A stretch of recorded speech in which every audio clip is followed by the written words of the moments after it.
Om Namo Bhagavate Vasudevaya. Om Namo Bhagavate Vasudevaya.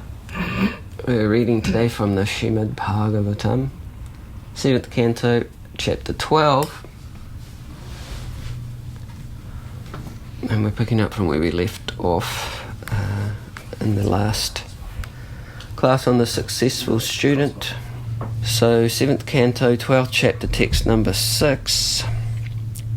Sushilo mitabuk daksha Sushilo mitabuk daksha Shadadano jitendriyaha Shatadano jitendriya Yavat artham vyavaharet Yavadatam pratvahare Strishu stri nirjiteshu cha Shishu Shri Nijiteshu cha Sushila, Sushila very polite and well behaved. Very polite and well behaved. Mitapuk, Mitabuk eating only exactly what he needs, eating only exactly what he needs, neither more nor less. neither more or less. Daksha, Daksha, expert or without laziness, expert or without laziness, always busy. always busy.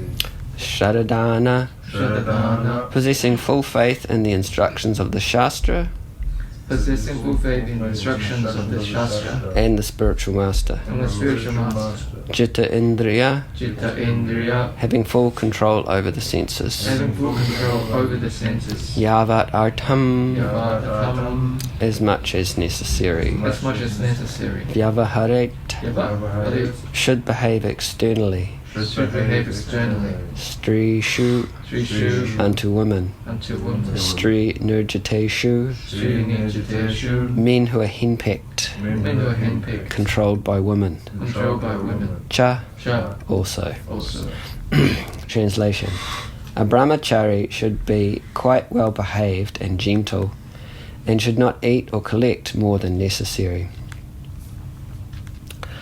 He must always be active and expert, fully believing in the instructions of the spiritual master and the Shastra.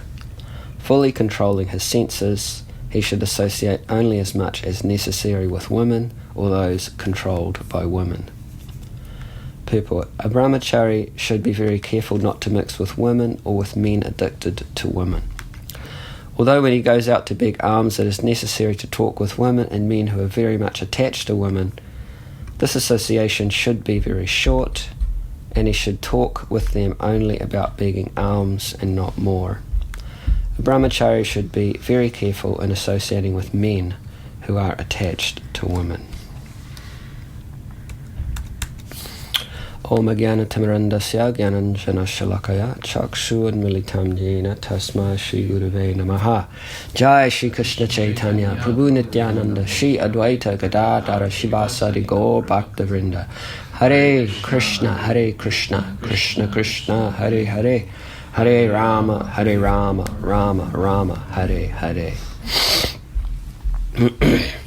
So in the first 6 texts then of this chapter we're hearing the guiding principles for students, specifically brahmacharis, so that's celibate boys living under the teacher's care.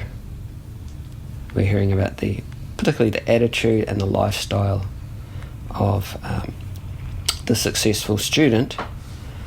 In text 1 in the previous class we heard how the successful student learns sense and mind control.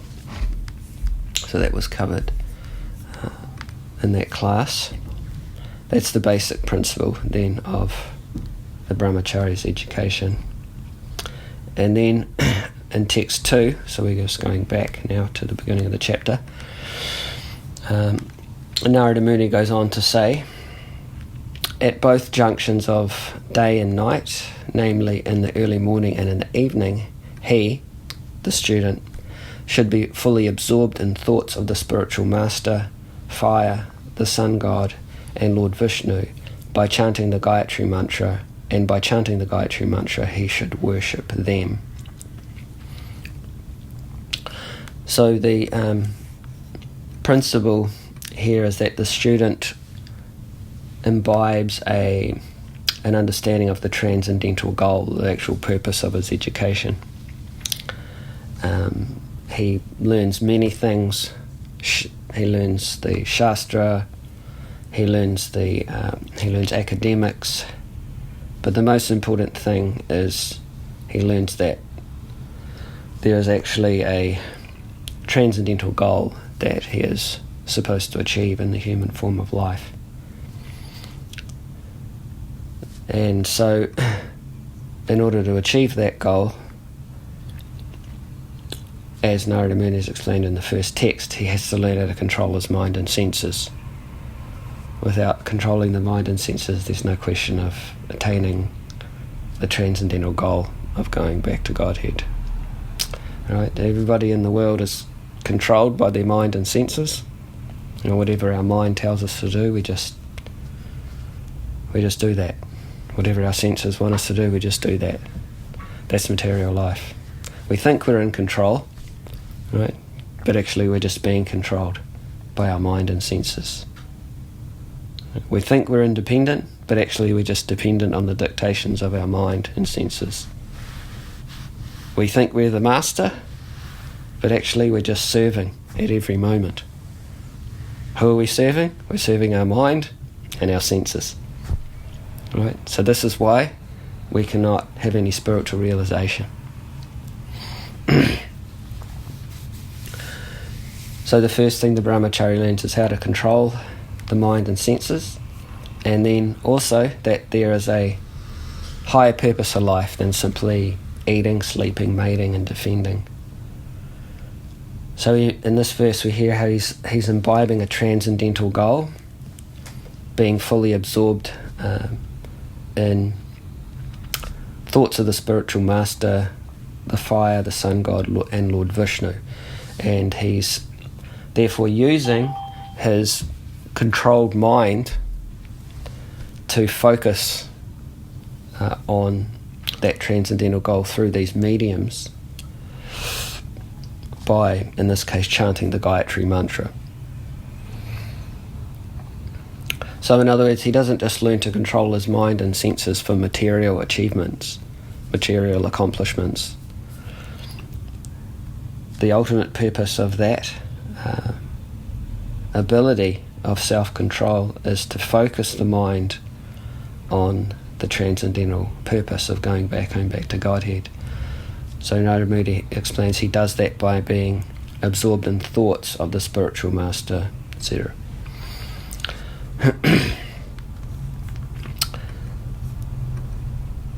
Then in text number 3, he says, being called by the spiritual master, the student should study the Vedic mantras regularly. Every day before beginning his studies and at the end of his studies, the disciple should respectfully offer obeisances unto the spiritual master. Right, so this would be the etiquette.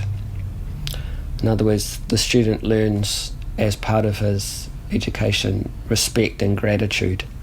Right, so that's essential for learning.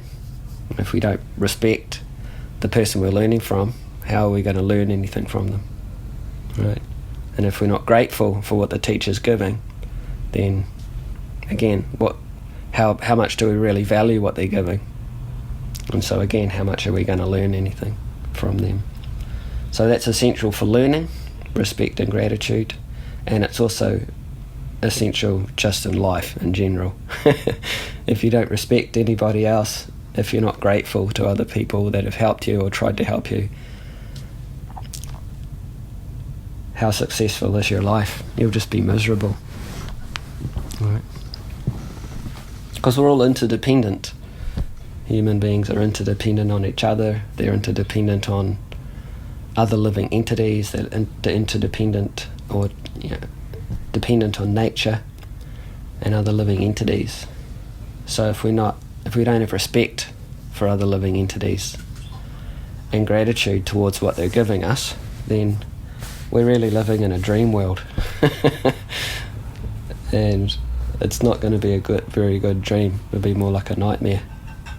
Right?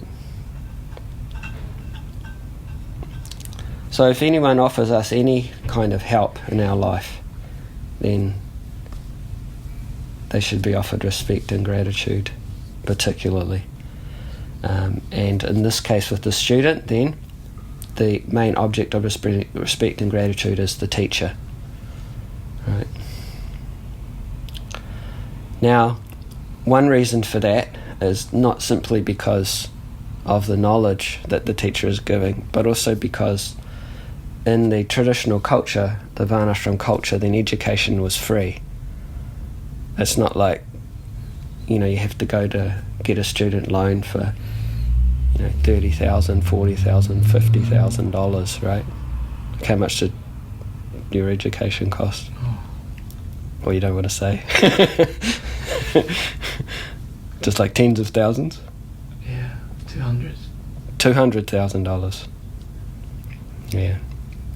Do you have any costs of your education? No. So in the UK, education's free? No, I just didn't go. You just didn't go? Yeah. Okay. It's a good way to save money. Yeah. So to go to university... Not that intentionally. What's that? I didn't do it to save money. No. Not interested? Not focused. Not focused? Yeah. Okay. So there we see the importance, even in the ordinary sense, of being able to control the mind and the senses, right? Because if we can't focus on anything, how are we going to be successful at anything, right? But what does it cost to get a university education in the UK? Any idea? £40,000, which is the same as $80,000. £40,000, $80,000. Yeah. A lot of money. Mm-hmm. Do you have any? Yeah, it was 50,000. 50,000. Yeah. Right. So what this translates into is that today, just like everything, more or less, education is a business. It's not actually about education. It's not actually about learning anything. It's about making money. You're educated to make money, and in the process of being educated to make money, people are making money off you. Right? It's a Vaishya model. The bottom line is the bottom line. But in the traditional culture, the Varnashram culture, education was free. Right? Teachers didn't charge students for their education. They taught in the mode of goodness. That means as a duty. They were brahmanas, so they teach as a duty to honour their brahminical dharma. Right? And so naturally, when someone acts very selflessly like that and gives us something valuable, then if we have any kind of culture, then we want to reciprocate with that. Right? So the students and their families then were grateful to be accepted by such qualified teachers. Another reason that the teachers, that education was free is because as soon as you accept a wage, then you're categorised as a Shudra. Right? Shudra means someone who's dependent for their livelihood on somebody else. And what does that mean? Not that there's necessarily anything wrong with that, but what does that mean for a teacher? Anybody know? What does that mean for a teacher if he's dependent on somebody else for his livelihood? He's not independent. Yeah. Which means? Compromised. Yeah. Biased. He's compromised. He has to teach whatever the person who's paying him tells him to teach, right? So if you're going to teach Krishna consciousness, then who's going to support that? Who's going to pay you to teach Krishna consciousness? So the teacher has to be independent, financially independent, so that they have the freedom to actually just speak the truth. People don't want to hear the truth. They just want to hear something about how life's meant for us to just enjoy. Probably the closest they'll get is, didn't God give us these bodies to enjoy? Right. So the teacher has to be independent so that he can actually teach the science of Krishna. Therefore he doesn't accept a wage. Right? He can't be bought off by someone who says, well, we don't want you to teach that, you have to teach this. You have to teach people they're the body, and that life's about sense gratification and economic development, right?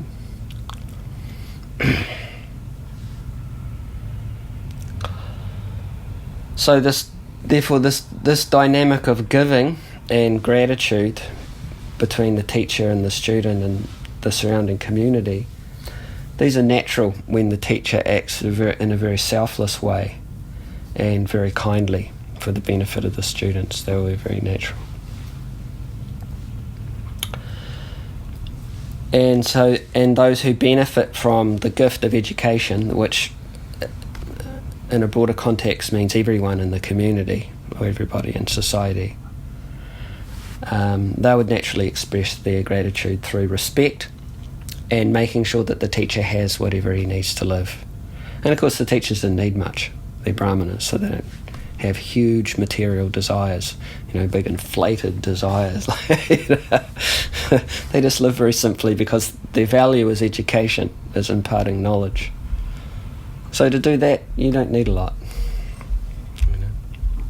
Don't need like big house, 4 cars and yacht and batch and a whole lot of opulence. It's not necessary to do your job, right? So whatever the teacher needed to live, then the community would naturally supply that out of respect and gratitude for the gift of education. They could see how what the teacher's giving benefits everybody. In other words, right, in this case, particularly when the boys are trained, educated and trained properly, then everybody in society benefits. Right? They benefit, right? The ladies benefit, they get a proper husband. Right? The children benefit, they get a proper father. Right? And of course ladies are also educated in a different way. They get a proper mother as well. Right? And then in terms of the varnas, the occupational duties, because the men are of good character and have high values, therefore the economic system in society is also very stable and based on dharma. It's not like today where the economy is just up and down like a yo-yo, right? Because people are so unstable in their minds. They have so many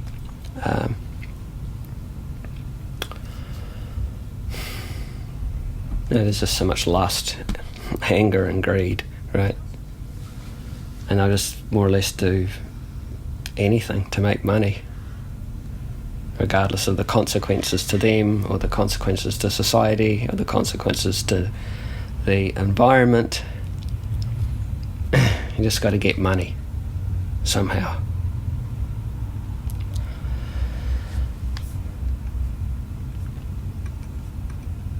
So reciprocation then is what we're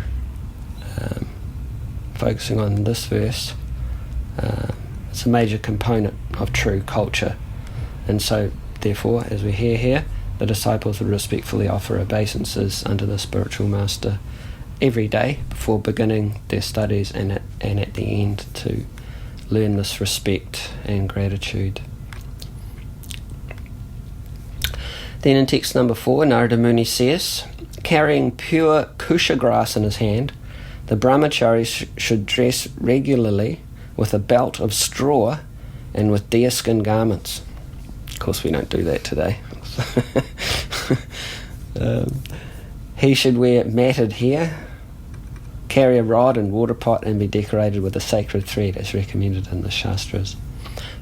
So yes, these are details of how the brahmachari would dress in, again, a traditional culture, which is very different from the so-called culture we have today. So therefore, these details are adjusted according to the time, place and circumstance. But the principle here is that the students learn to live simply. Right? They're not, as Bhaktisiddhanta Saraswati Thakur said about some of his brahmachari disciples, babu brahmacharis. Because some of the brahmacharis that lived in the mutt in the temple, they would like to slick back their hair with oil and like that. it's interesting as a side point, but he never actually criticised them for doing that. The traditional dress then was, shaved head and a seka, right? And that would happen regularly, and dhoti, kurta, like that. With red, they would wear red if they were very serious brahmacharis. But some of the brahmacharis would have this kind of more luxurious profile.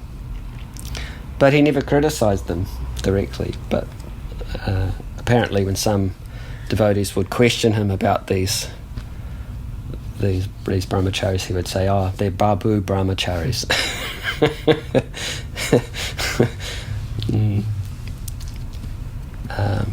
So the brahmachari then is not required to have some kind of luxurious profile. Remember, we heard in the first verse how they're living at the Gurukula only for the benefit of the Guru, not for their own benefit, right? Gurau sudrida suhridaha. They're not trying to get something for themselves materially out of their so-called renunciation or whatever. They're just living very simply, and they're just satisfied with whatever is provided by the teacher. That's the point. The students followed regulations that made their lives simple, that helped the process of learning. So we don't dress like this today. Brahmacharis or students don't dress like this, carrying pure kusha grass in their hand, dressing regularly with a belt of straw and with a deer skin. This is a different time. But the principles of simple living and just being satisfied with what is provided, that should still be there. That helps the process of learning education. Then in text number 5, the brahmachari should go out morning and evening to collect alms, and he should offer all that he collects to the spiritual master. He should eat only if ordered to take food by the spiritual master. Otherwise, if the spiritual master does not give his order, he may sometimes have to fast. I've never actually heard of any brahmacharis having to fast because the spiritual master didn't give the order. But the point here is that, again, the student is learning obedience, is learning to work under an authority. So the students become humble by begging on behalf of the teacher. Right? So when you collect alms on someone else's behalf, it automatically encourages humility. Right? So you're not doing it for yourself. You're not begging for yourself. You're begging for someone else. In this case, it's the teacher. So this is a very humble position to be in. So again, humility, very important. We discussed that about, it's one of the 3 qualifications Krishna gives in the 4th chapter of the Bhagavad Gita for a successful student. Humility, right? So this helps that. You remember when the Brahmanas in Vrindavan, the Yajnik Brahmins, they were performing this material sacrifice, and the cowherd boys were hungry. They asked Krishna and Balaram for some food that morning, and Krishna told them, you go and ask these brahmanas. Right? So the boys did that, and of course the brahmanas just ignored them, didn't even acknowledge their presence. So they went back to Krishna and told him what happened, and Krishna said, yeah, that's the way of begging. Sometimes people give you, sometimes people don't give you. Don't be disappointed. Right? It's an important lesson. Don't be disappointed. That's just the nature of the field of activity.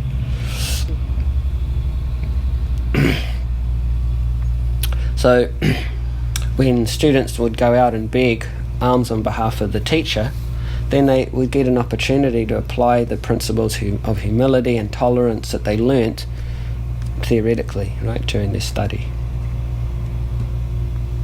So it's not just a theory. We sit here and, okay, we've got to be humble, we've got to be tolerant, but then we don't practice being humble and tolerant.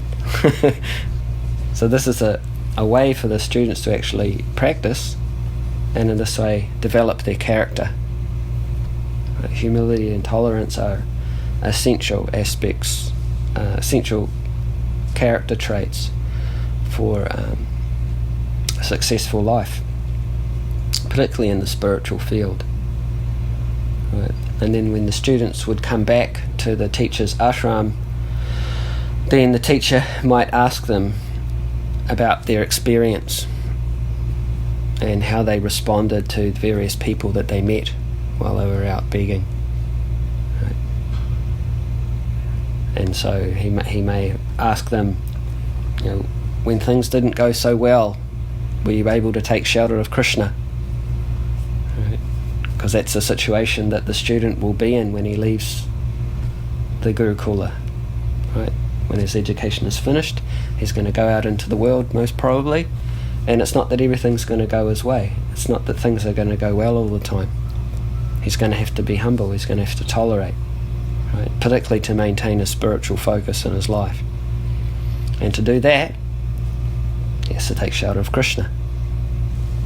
Right? Krishna's the ashraya, is the ultimate shelter. Right? So the teacher then can, in these situations, provide opportunities for students and teachers to confer, and for the teachers to give personal guidance to students and also give them encouragement. So this is a very important activity then for the successful student. The whole lifestyle of the student, as we hear in this section from Narada Muni, was geared to maximize the ability to learn. That's the main point to take away from all this. All these things that we're hearing about, it's all to maximize the ability to learn. Like, the ability to learn is something that you have to learn.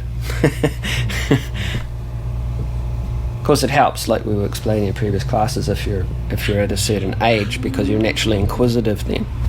And that does help. But still, there are other things as well that are explained here by Narada Muni that really maximize that ability. It's like bringing out the maximum potential to learn from the student.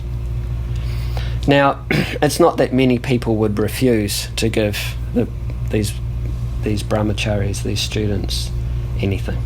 In the surrounding culture or community of the school, it was supportive, and people knew that probably the students would be eating, what they were giving them. So it was a supportive culture. It's not like Jack Prabhu goes out on book distribution every day and, out of 100 people maybe that he tries to stop, one person stops, right? And out of 10 of those people, maybe one person gives him a small donation or something. This is the unfortunate situation of people in the age of Kali, particularly in the Western world. India, maybe it's a little different. You did some book distribution in India, right? Was it any different? No. I mean, yes, it is different, yeah. I just hold up the books and people just come to me. You can see why book distributors like going to India. But in the West, yeah, it's a different story. So few people in this culture would refuse then a request for alms, right? So it would be rare that they would have to manifest a lot of humility or tolerance about being refused, but still, naturally it happens, and at those times then they can practice these character traits. And the teachers, of course, they wouldn't neglect their students, and they had the natural paternal affection for the students. So, and then we get to today's verse. A brahmachari should be quite well behaved and gentle, and should not eat or collect more than necessary. He must always be active and expert, fully believing in the instructions of the spiritual master and the Shastra. Fully controlling his senses, he should associate only as much as necessary with women or those controlled by women. So again, we're talking specifically about the education of the boys here. That's Narada Muni speaking about the traditional man's education of brahmachari. So that's why it said he should associate only as much as necessary with women or those controlled by women. The main point we get here in this verse is that students develop gentleness and good behaviour as part of their training. So this is often it's thought today by men that, you know, to be very rough and brutish is masculine, right? You know, like, I mean, I don't know, it's just something I see every day, but you'll see that, you know, boys, they're supposed to be men, but they're actually boys, psychologically, racing up and down Willow Street in their cars, right?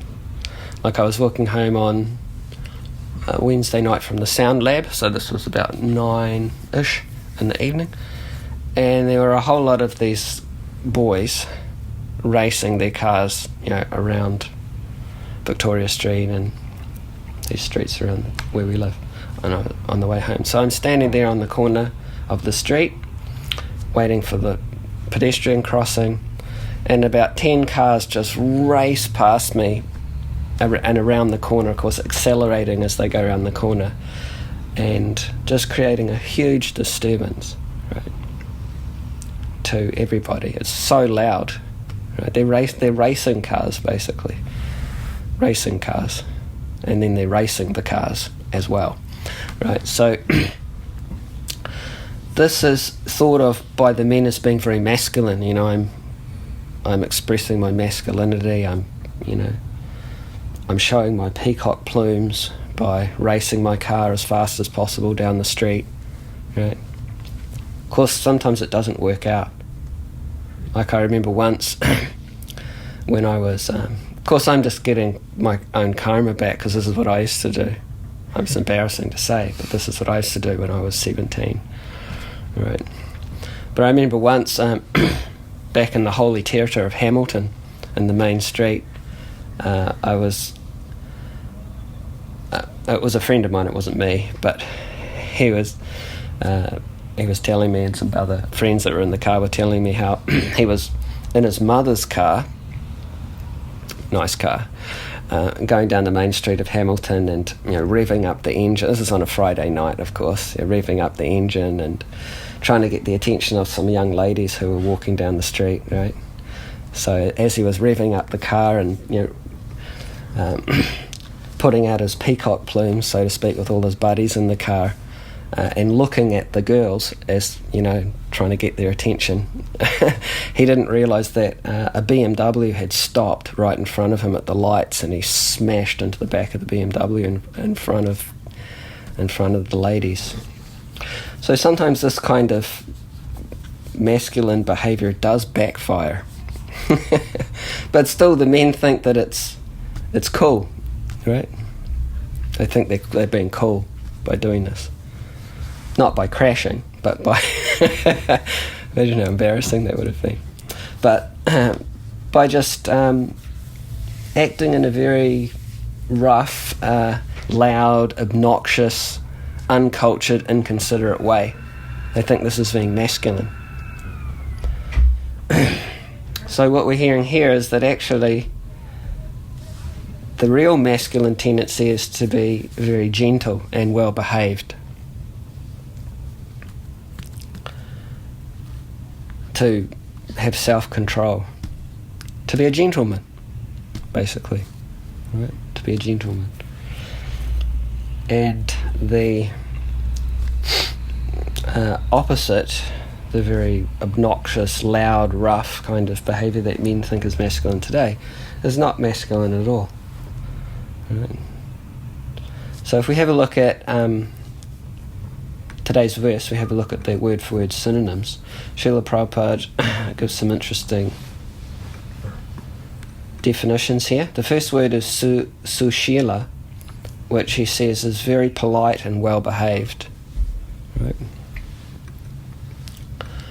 And mitabuk, eating only exactly what he needs, neither more nor less. So this is very difficult.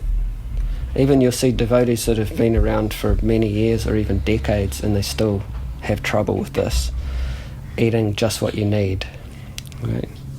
Because it's easy to eat more than you need. It's also easy to eat less than you need.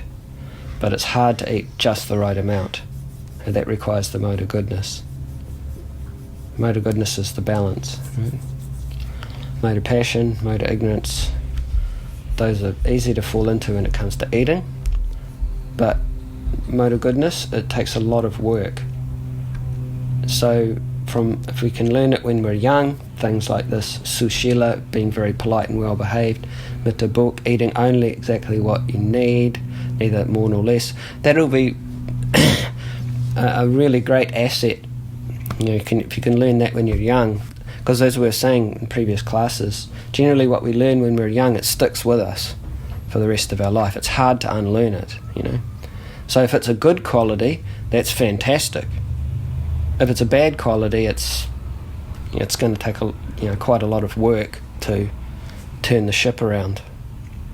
So often, you spend 20 years of your life just trying to recover from the things that you shouldn't have learned, but you did learn when you were young, right? So it's not impossible. It's just that the point that's being made here is that if you can start on the right foot, that's a great advantage.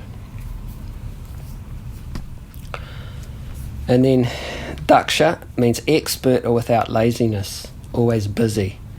So this is very important for men and women, boys and girls, to be not to be lazy. Laziness means the mode of ignorance.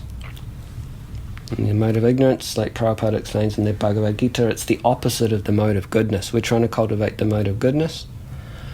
So if we're lazy, and we just got all this time on our hands, then what happens is we start contemplating the objects of the senses, and before we know it, we're gone back into the illusion. Right? But if you're always busy in Krishna's service, then you don't have time to think about, what do I really want to be doing? And what does society really want me to do? And what does my family really want me to do? You just don't have time for that, right?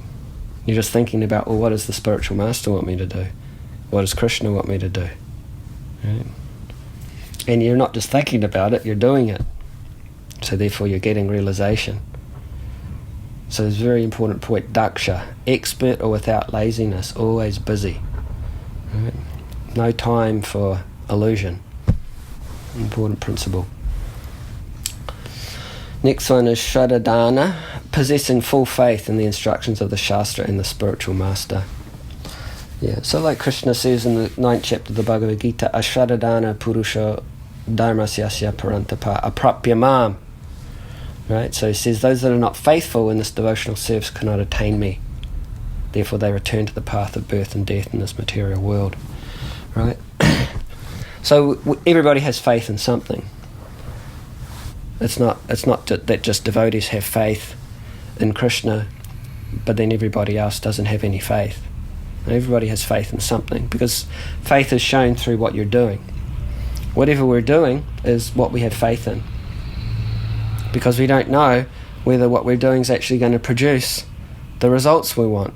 We just have faith that it is.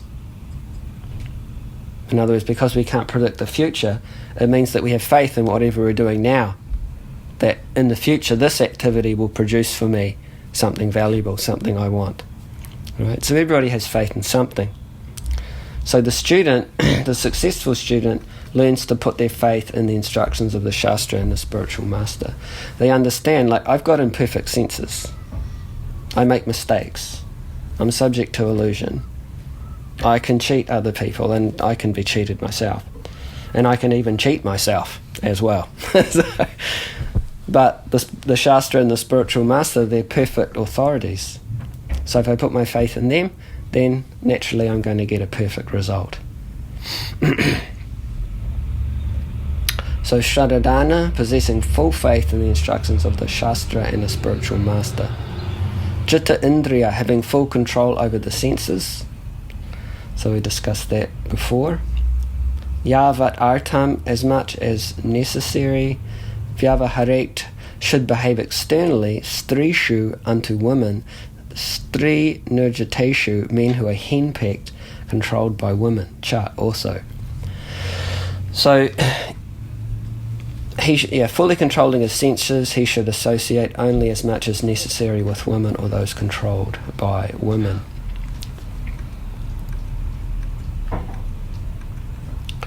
Yeah.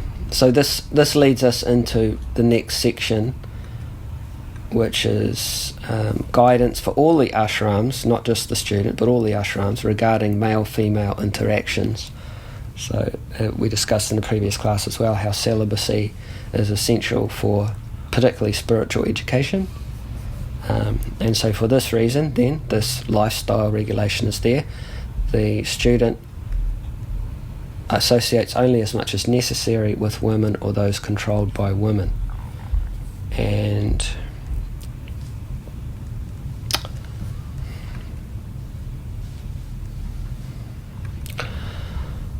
so this requires sense control, and that's really the fruit of the brahmachari or the student's education, is learning to control the mind and senses, and therefore then avoiding this particular type of interaction between people, or between the senses and the sense objects. So this is really the key to a peaceful and satisfied life. If men and women are in each other's faces all the time, it's just an agitation for everybody. It's an unnecessary agitation. Real human civilization means that Srila Prabhupada says you can tell the quality of the civilization you live in by how men and women interact with each other. If there's just free mingling between men and women, it's an animal civilization, because there's no question of self-realization with that kind of culture. There's not even any question of just ordinary peace and satisfaction. What to speak of self-realization, right? So, this, as we said, this fruit of education in terms of the mind and sense control was helped by the lifestyle of simplicity, and also by meditation, and by being encouraged to think deeply. This is something that people find very hard today, because no one's been taught that from a young age, how to think deeply. But human life is actually meant for deep thinking. Right? So this prepares the student for whatever future situation would await him after graduation, because life is full of its tapestry of complexities. Right? So, but if you have the ability to control the mind and senses, if you're satisfied with a simple life, right, you're habituated to deep thinking and meditation, then you'll be able to deal effectively with whatever comes your way by your karma in the future. Right?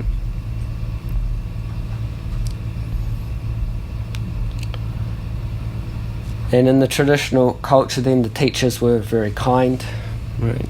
They're very learned, gentle brahmanas. They have refined conduct, and only students who were really eager to learn and had the capacity to learn were accepted as students, right, by the teacher. So these are important points for making that teacher-student dynamic effective. Right? So the teacher has to be qualified, the student has to be qualified. Right? And then the student can imbibe these different principles, lifestyle simplicity, meditation, deep thinking, and actually graduate from his education and be prepared for a successful life. A successful student gives the best preparation for successful life in general. And of course, living with this teacher gives the students access to not just these kind of theoretical understandings, but also the example of these things given by the teacher, right? Examples of a simple life, refined conduct, just being satisfied with the minimum.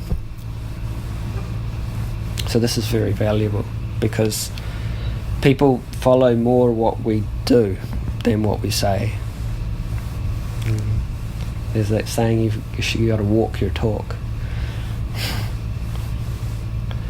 So if the teacher is actually doing that, then that's a very powerful, and that in of itself is extremely powerful form of education. Krishna says, Yad yada charati shreshtas, tat tadive tarojanaha. Whatever the leader does, other people follow.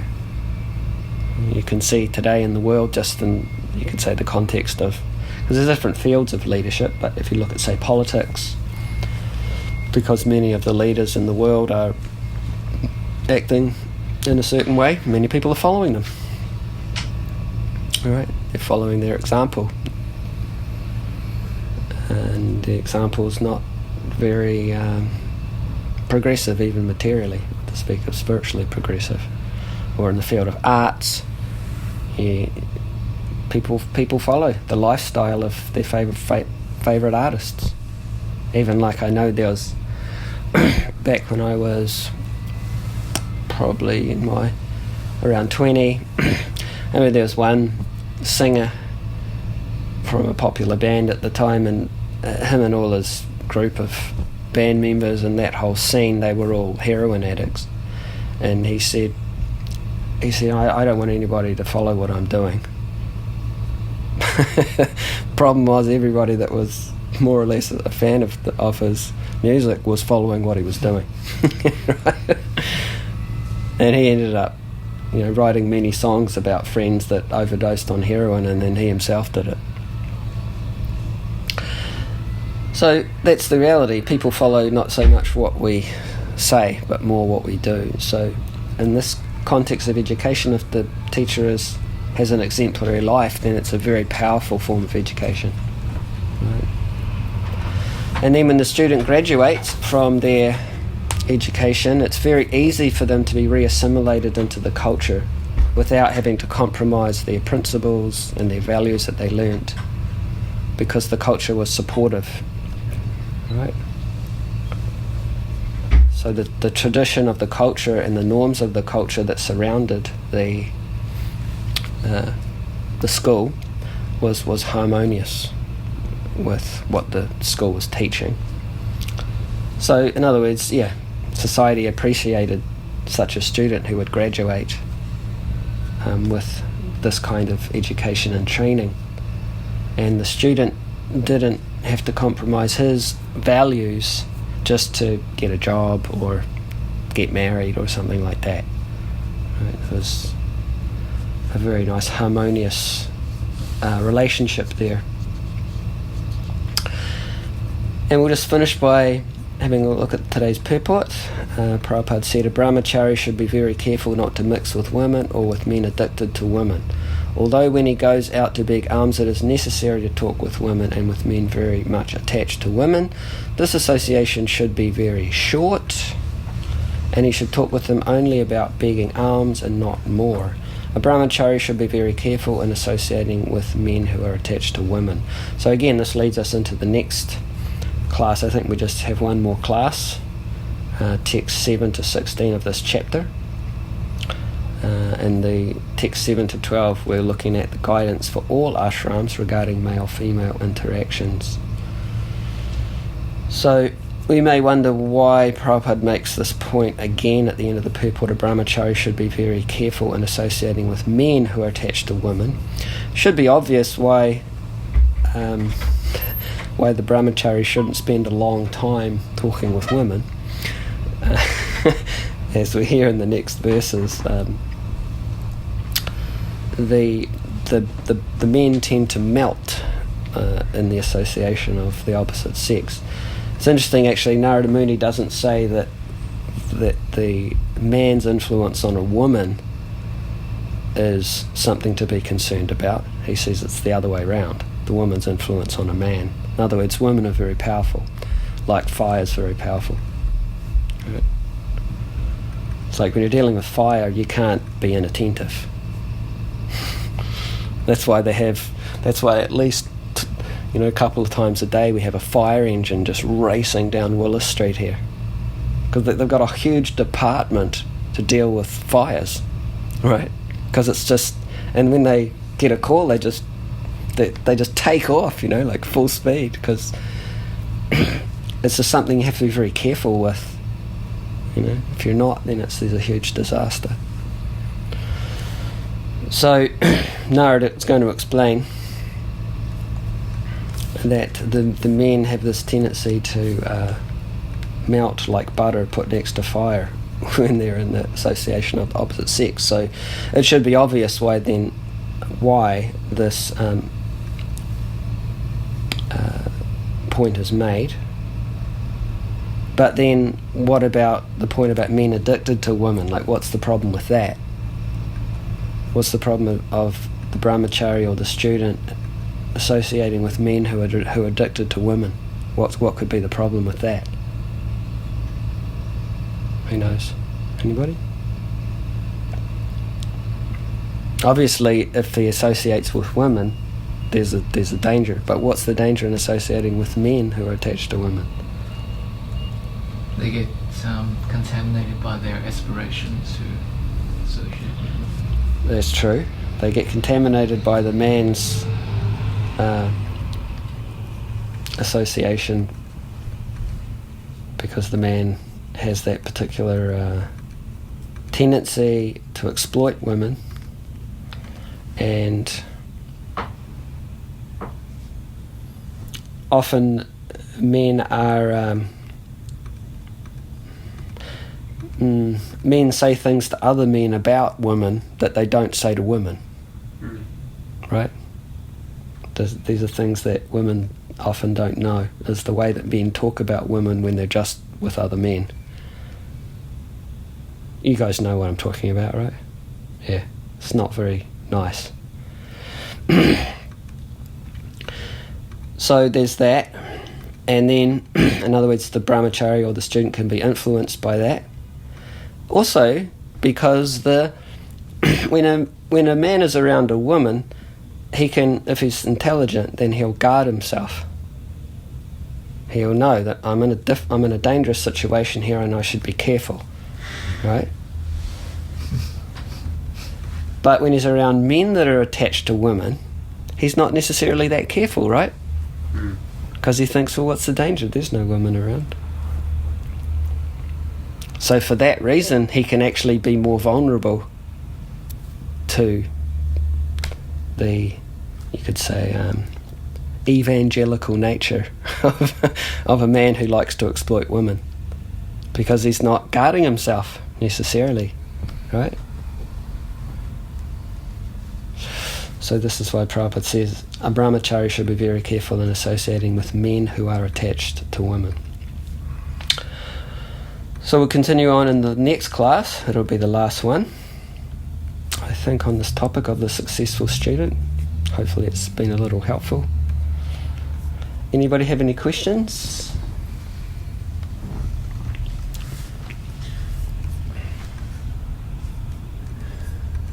Yeah, I've got a question.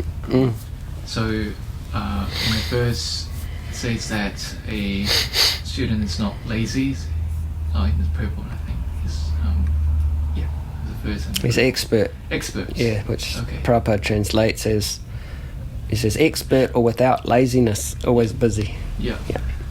What is the difference between that and those in mode of passion?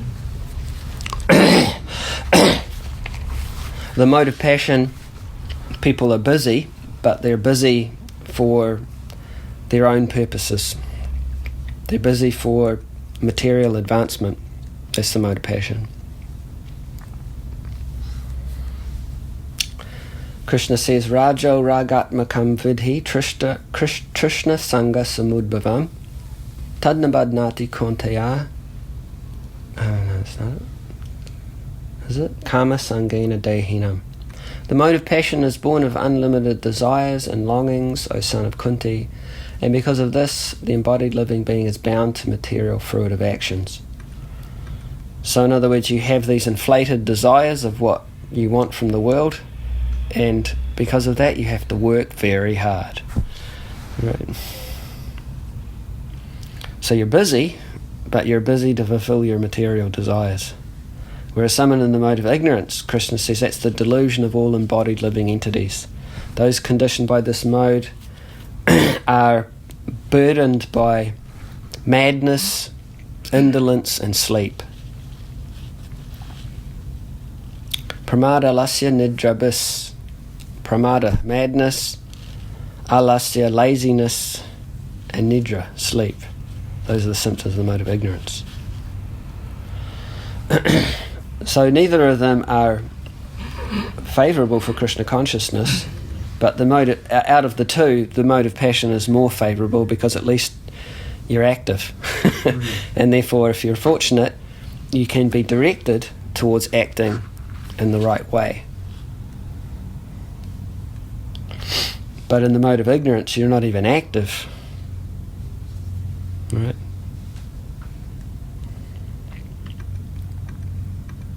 Perhaps that's the tendency of the Kiwi Guna. Right? You know the Kiwi Guna mantra, right? Yeah, nah. I saw this billboard. Because I'm a photographer, so I'm always looking at stuff, right? To be a photographer, you have to be an observer. So I'm always looking at stuff. So when I was out walking, I think it was last year, I'm always looking at the billboards and stuff like that. And there was one billboard, and it was a message from the Prime Minister. And because the current Prime Minister of New Zealand, he's a Vaishya, as far as I can tell. And that means he's a businessman. Yeah. And so he's always trying to get the economy going, right? So one of his mantras that he was using, at least at that time, was not yeah nah, but nah yeah. He's trying to get the Kiwis into the mode of passion, you know. Nah yeah. From ignorance to passion, you know. It's like Kiwis, they kind of contemplate the mode of passion, like, yeah, and then they just, nah. Okay, that's the mode of ignorance. Right? So this is, of course, not helpful. Neither of them are what we're looking for. We're looking for at least the mode of goodness, in which you're active, but you're active for higher purposes. The mode of ignorance means you're not active, and the mode of passion means you are active, but you're active for material purposes. Right. Anything else? Yeah. Thank you for class. Pleasure. So you talked about like the Brahmacharya ashram and how in the past there's certain details which aren't applicable now, but the principle is we still keep the principle. And then I was just thinking, like in India, when I was in India, I see some like brahmacharis, but they're also engaged in like business.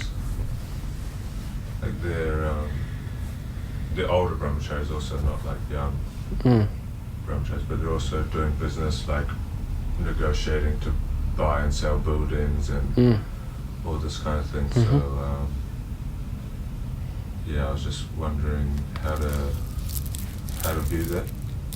They're doing that for ISKCON. I guess so. Yeah. Or well, that's, yeah, I don't know. Yeah, you presume so.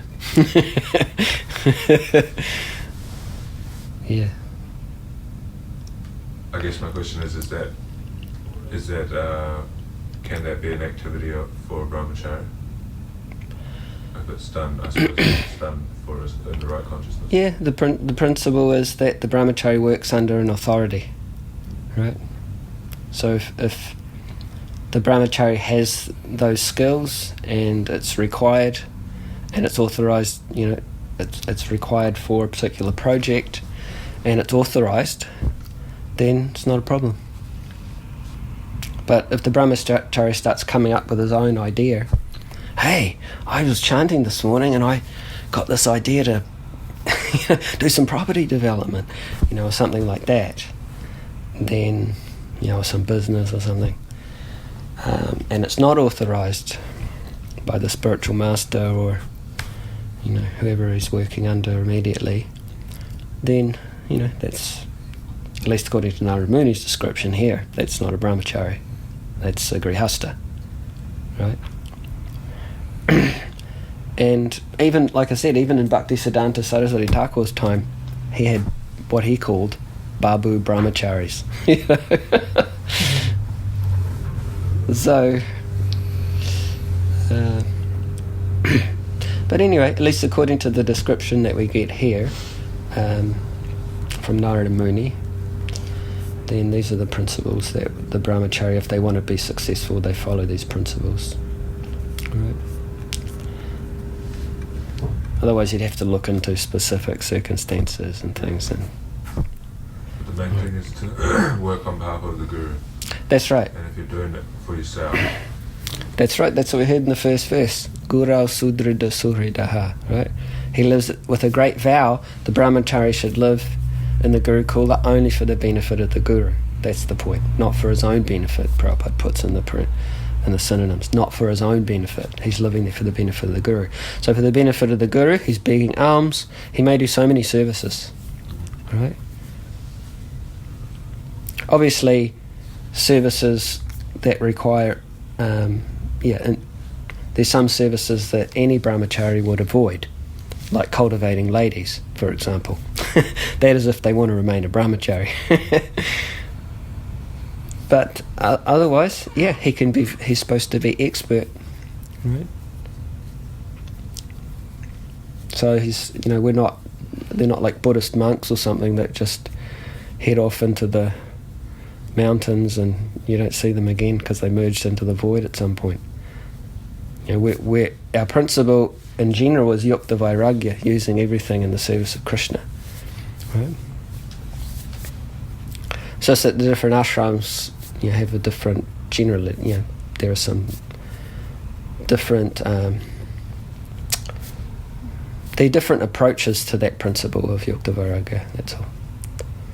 Right. Does that make some sense? Yeah. Anything else? No. Bree doesn't have any questions today. Ooh, is that good? I guess it's good for you. No, we're here to serve you in the best way we can. Anybody online have any questions on this glorious Waitangi celebration day?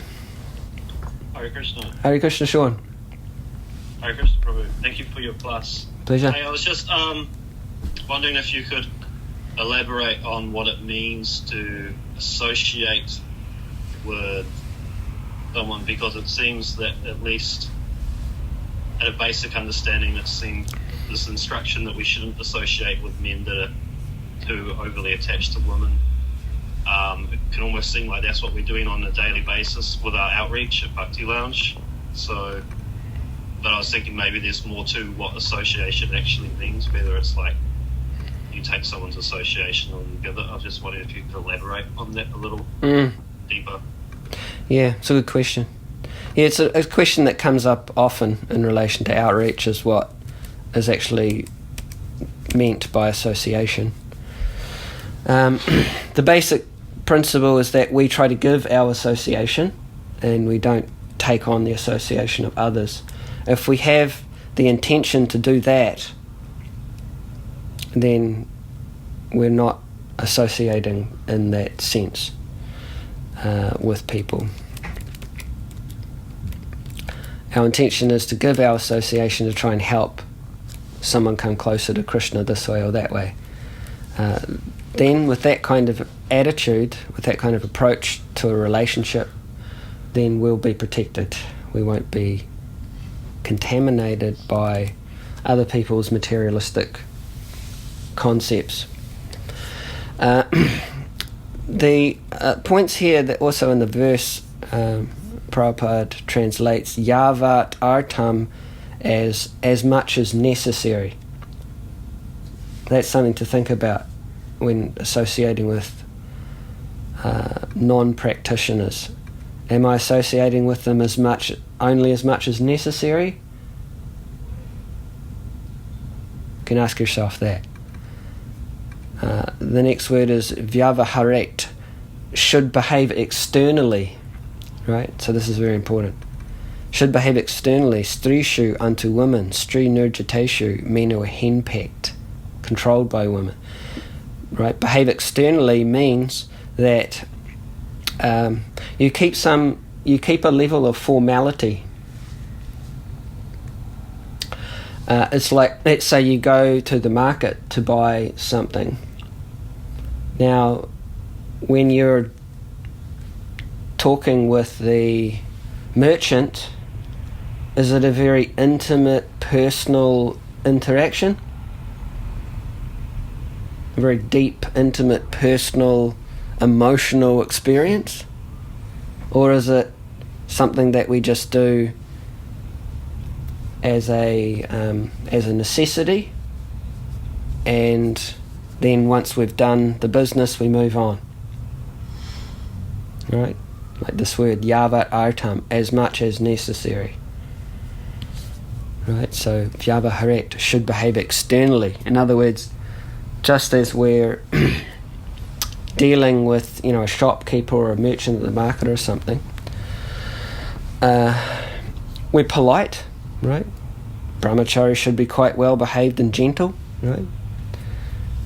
But it's not that we get into some kind of very deep, personal revealing of our heart to the person, right?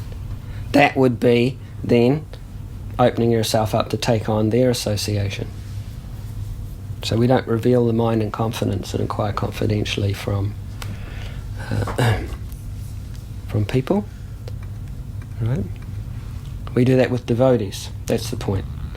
We do that with devotees because devotees understand other devotees, and they're going to try and help us.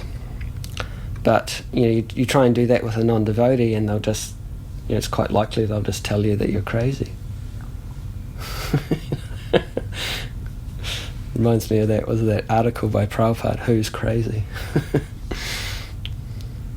So Krishna says in the Bhagavad Gita, what is night for all beings is a time of awakening for the self-controlled, and the time of awakening for all beings is night for the introspective sage. There is that demarcation, different levels of consciousness, different goals. So we have to have that discrimination. And when we're doing outreach, we should consider these things.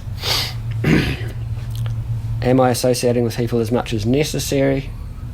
Am I behaving externally, meaning I'm guarding myself, I'm using my intelligence, or am I becoming sort of overly attached to the situation for my own personal reasons, and therefore potentially becoming compromised? These are just things we have to always consider. Aside from that, we always remember Lord Chaitanya, Lord Nityananda, and ask them for the intelligence to do whatever service we're doing in a Krishna conscious way. Does that help? Yeah, thank you. Hare Krishna. Okay, thank you very much.